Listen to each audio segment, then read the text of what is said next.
Welcome to this interview, Mr. Bramble. It is really an honor to be speaking to you in your capacity as the only surviving signatory from the 1973-74 period, signing the original Treaty of Chaguaramas.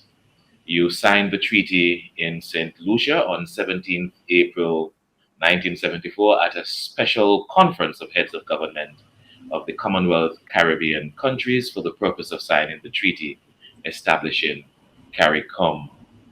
Some of the other signatories were um, representatives, uh, premiers, prime ministers from Belize, Dominica, Grenada, St. Lucia, St. Vincent and the Grenadines, and of course, you being the Chief Minister of Montserrat. Do you have any memories of the actual event? No, honestly, no, I don't. I don't remember. I don't recall the exact event. I know it I took place in St. Lucia, but I don't have memories of it. Okay, that's understandable. How do you feel though at this moment, being the only one, the last man standing, literally, from that 1974 period? Well, if I be honest with you, I'm very, very grateful to God because in my own mind, I don't think I deserve His blessings, but I'm saddened too, though, at the passing of so many, very outstanding statesmen, and some of whom I consider were friends. I think they all were friendly to each other's countries, but I'm a little saddened at that. And I think about the gentlemen themselves, and so I have a feeling of sadness. Yeah, the last one would have been, who passed recently, would have been former Prime Minister of St. Vincent and the Grenadines, James Mitchell. And I Yes, think he would have passed about a couple of years ago in the pandemic. yeah. Yeah. As a small British colony back then, you have Montserrat with about, back in that time, about 12,000 people, 13,000, 12,000 people in the early 1970s. Why join CARICOM? What would have made you feel a sort of an obligation to move into this, further into this regional integration movement? Of course, Montserrat was there with the Federation of the West Indies, and then after the West Indies broke up in 1965, that's 1962, you would have had the Little Eight, and the Little Eight lasted until 1965, and Montserrat also would have joined CARIFTA. And then going into CARICOM, when you signed in 1974, why was this feeling that Montserrat should be a part of the integration movement? Well, for one thing, I think geography is very important. We are a part of the Caribbean. We're all neighbors. When we take the world at large, the Caribbean region from Jamaica to Guyana is not a very large section of the world. And we are in the midst of that, and that won't ever change. The other thing is that we share a lot of things in common. I, while in my view, each territory has its differences of culture and what have you, we are alike in many respects. And we, throughout, well, my lifetime, we have been collaborating in a number of areas. And so it seemed, you know, just obvious to me that as part of the Caribbean, that it was in our advantage and to possible good to be a part of a movement which was looking to move forward, to move the economies of the region forward. Okay. You speak about having cordial relationships, friendships with some of your fellow heads of government. And in previous interviews, you would have also mentioned to me some of the specific ones that you had. And I suspect, and you made mention of it a while ago, the benefits that accrue to Montserrat for being a part of the regional integration movement, for being a part of CARICOM. especially during your time as Chief Minister from 1970 to 1978. Could you share with me some of those benefits, some of those friendships, the real tangible things? Because you're quite right. You just don't join a movement, an integration movement, for the sake of joining. What were some of those tangible things to a little country like Montserrat, a little island?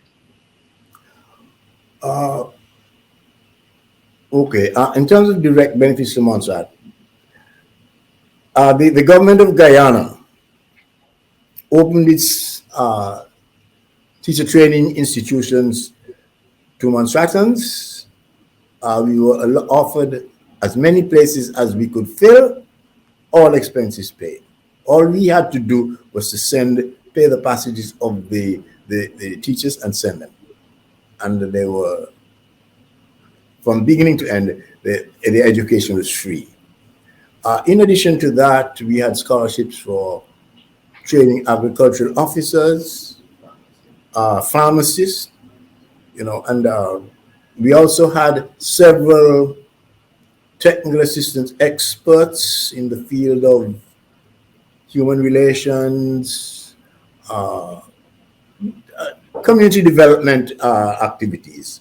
They sent some experts to Montserrat who lived in Montserrat and worked with people of Montserrat for several years. Trinidad and Tobago, they provided us when we were trying to train our primary school teachers, sending most of or a large number of the primary school teachers off to training college at the same time left a void in terms of taking care of the children in school. Trinidad and Tobago stepped in, and they provided us with 6 fully trained primary school teachers stationed in Montserrat, all expenses paid for many years.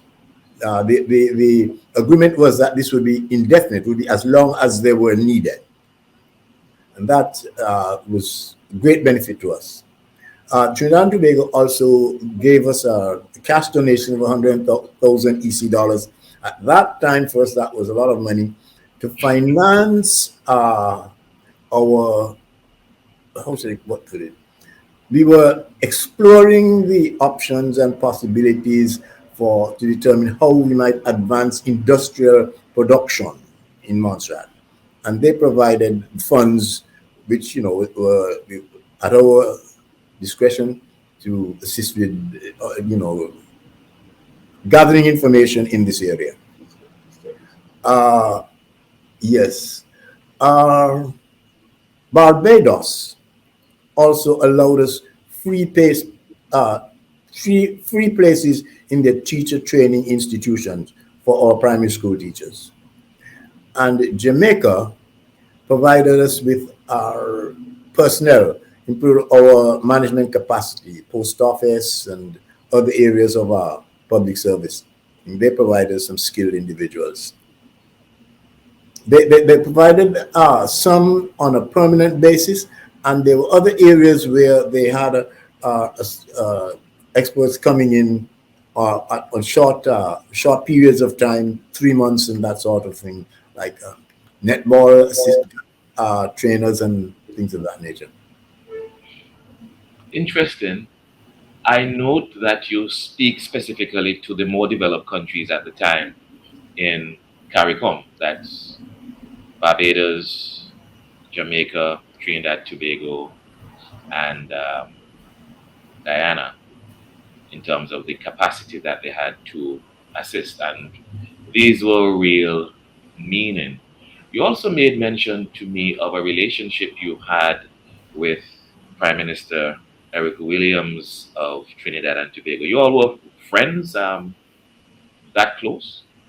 Well,